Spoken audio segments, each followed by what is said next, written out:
Assalamualaikum warahmatullahi wabarakatuh. Kami dari kelompok 6 akan mempresentasikan tentang self-injury di kalangan generasi milenial. Sebelum presentasi, akan saya perkenalkan kelompok kami. Yang pertama, Putri Ayu NIM 2716080,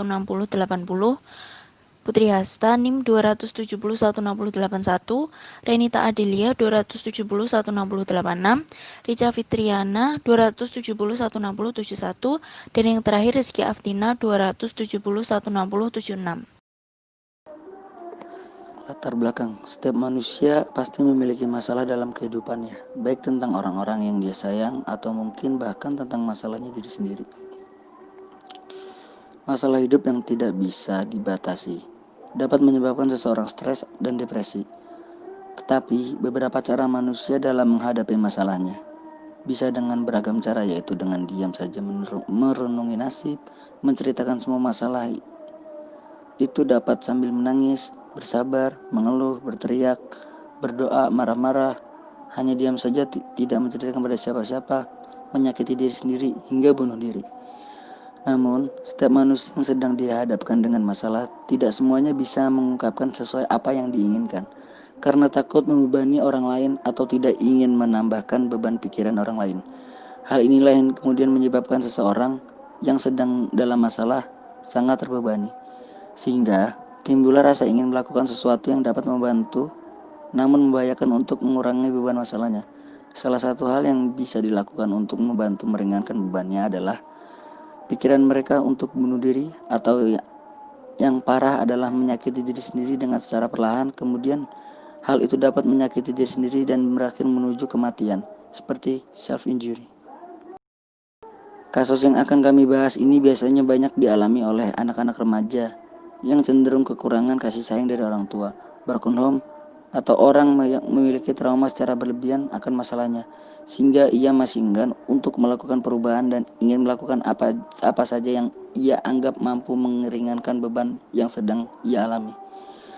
Oleh karena itu, kami berharap apa yang kami ini bisa bantu setidaknya menyadarkan para pemuda serta orang yang ingin melakukan self-injury agar mereka bisa bangkit kembali dan melanjutkan segala impiannya. Penelitian ini bertujuan untuk mengetahui berapa banyak remaja yang pernah melakukan self-injury. Kajian teori self-injury. Self-injury merupakan bentuk perilaku yang disengaja untuk menyakiti diri sendiri guna mengurangi penderitaan secara psikologis. Sebagai makhluk sosial, pelaku self-injury juga tidak terlepas dari permasalahan hidup. Ketika mayoritas individu berusaha untuk fokus pada masalah yang dihadapinya, hal yang berbeda justru terjadi pada mereka yang cenderung menyakiti diri sendiri. Self-injury adalah perilaku menyakiti dan melukai diri sendiri yang dilakukan secara sengaja. Ini merupakan salah satu bentuk dan gangguan perilaku yang terkait dengan sejumlah penyakit kejiwaan. Self-injury dapat berupa tindakan melukai tubuh dengan benda tajam atau benda tumpul, seperti menyayat atau membakar kulit, memukul tembok, membenturkan kepala, dan mencabuti rambut. Penderita self-injury juga dapat dengan menelan sesuatu yang berbahaya, seperti cairan deterjen atau obat nyamuk, bahkan menyuntikkan racun ke dalam tubuh. Alasan seseorang menyakiti diri sendiri. Yang pertama, masalah sosial. Perilaku self-injury rentan terjadi pada orang yang sedang mengalami kesulitan hidup dan masalah sosial. Misalnya menjadi korban buli, perundungan di sekolah, atau tertekan dengan tuntutan dari orang tua dan guru. Bisa juga karena sedang konflik dengan keluarga, pasangan, dan teman, atau mengalami krisis identitas yang menyangkut orientasi seksual. Yang kedua, trauma psikologis. Kehilangan orang yang dicintai dan menjadi korban kekerasan emosional, fisik, atau seksual bisa membuat seseorang merasa hampa, mati rasa, dan rendah diri. Mereka menganggap dengan menyakiti diri sendiri bisa mengingatkan dirinya bahwa ia masih hidup dan merasakan sesuatu layaknya orang lain. Yang terakhir, gangguan mental. Self-injury ini juga bisa muncul sebagai gejala dan beberapa penyakit mental, seperti gangguan mood, depresi, gangguan makan, gangguan stres pasca trauma PTSD, gangguan penyesuaian atau gangguan kepribadian ambang. Milenial. Milenial adalah anak-anak yang lahir pada awal 1980-an. Sebagai awal kelahiran kelompok milenial dan pertengahan tahun 1990-an hingga awal 2000-an sehingga sebagai akhir kelahiran.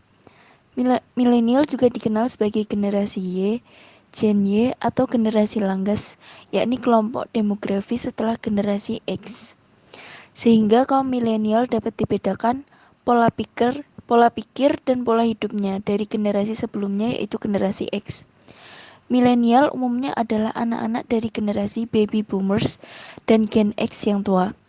Milenial kadang-kadang disebut sebagai age boomers karena adanya booming atau peningkatan besar tingkat kelahiran pada tahun 1980-an dan 1990-an.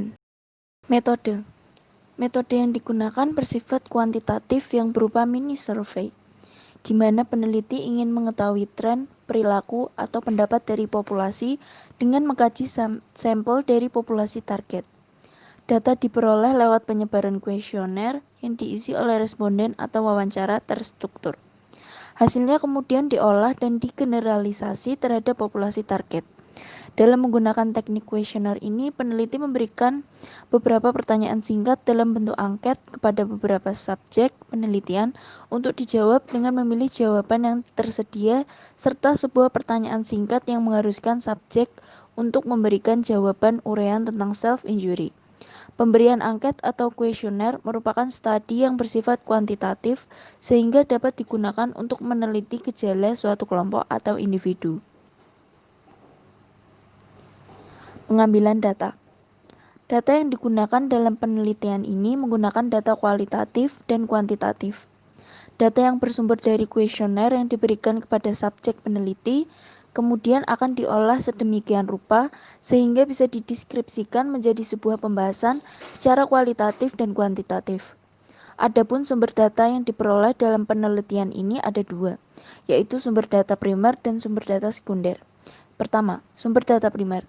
Data yang langsung dikumpulkan oleh peneliti berupa mini survei. Sumber data primer yaitu para remaja atau generasi milenial yang merasakan keresahan dalam dirinya. 2. Sumber data sekunder. Data yang diperoleh dari berbagai sumber yang telah ada. Sumber data sekunder dalam penelitian ini yaitu situs internet maupun buku tentang self-injury di kalangan para remaja sekarang ini. Analisis.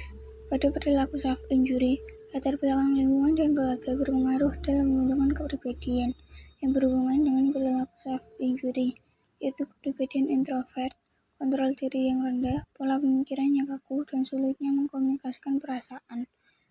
Bentuk self-injury yang dilakukan biasanya adalah menyayat pergelangan tangan dan mencabuti rambut secara paksa dalam jumlah yang banyak.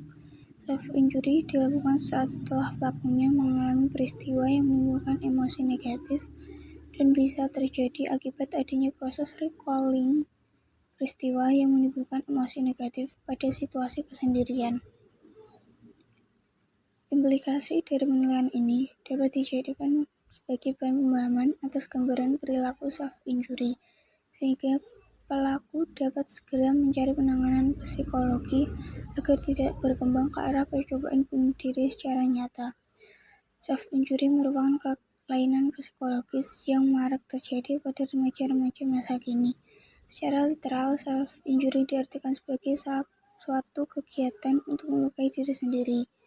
Hal ini umumnya disebabkan oleh keadaan mental mereka yang belum stabil, labil, serta tekanan-tekanan yang didapat remaja dalam dosis yang berlebihan, menyebabkan depresi. Hasil penelitian. Berdasarkan hasil kuesioner yang telah dibagikan kepada 45 orang, ditemukan data sebagai berikut. Dalam pertanyaan pertama, apakah Anda mengetahui apa itu self-injury? Itu kondisi di mana kita melukai atau mencederai tubuh kita seperti tindakan menyayat tubuh sebagai pelampiasan stres, depresi, atau yang lainnya. Responden yang menjawab saya mengetahui yaitu sebanyak 90%. Yang saya tidak tahu hanya 5%, Dan yang menjawab saya baru kali ini mengetahui juga 5%. Pertanyaan kedua, pernahkah terbesit di benak Anda untuk melakukan self-injury? Responden yang menjawab pernah hanya 35%, yang menjawab tidak pernah 65%, sering 0%, dan kadangkala 0%. Pertanyaan ketiga, jika Anda pernah melakukan self-injury seperti mengayak tangan Anda, bagaimana perasaan Anda setelah melakukan?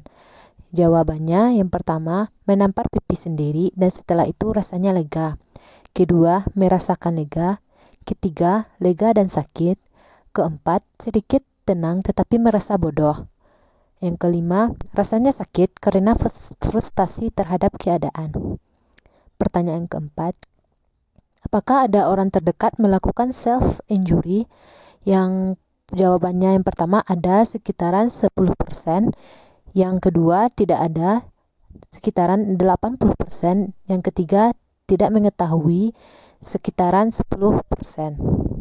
Kesimpulannya, dari hasil penelitian ini, bagi para individu yang memiliki keinginan melukai diri sendiri, diharapkan untuk segera meminta bantuan dari orang-orang di sekitarnya agar perilaku tersebut bisa dicegah dan tidak menjadi semakin parah. Kemudian, bagi masyarakat atau pihak-pihak lain yang memiliki keluarga atau kenalan usia sekolah menengah, hendaknya memberikan dukungan sosial yang cukup pada mereka agar keinginan ataupun perilaku melukai diri dapat dihindari. Bagi para peneliti selanjutnya, penelitian ini bisa digunakan sebagai suatu bahan referensi baru serta dapat menambah wawasan mengenai kesepian dan keinginan melukai diri sendiri. Ada hubungan yang negatif dan signifikan antara konsep diri remaja tersebut dengan kecenderungan perilaku self-injury. Semakin positif konsep diri remaja, semakin rendah kecenderungan remaja untuk melakukan self-injury.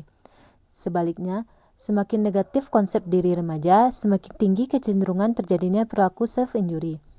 Hal ini karena self-injury merupakan arah individu untuk mengekspresikan emosi negatif yang dihadapinya.